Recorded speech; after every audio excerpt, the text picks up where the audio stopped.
अरे ए धनगरा, कोण रा तू? बाळू धनगर यायची. बाळू धनगर? अरे ही काय झाड काय तुझ्या बाची आहेत हो रे? असं कुठं म्हटलं जी मी?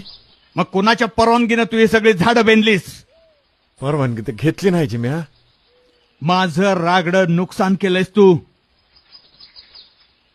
नुकसान तरी सांगा किती झालं? मी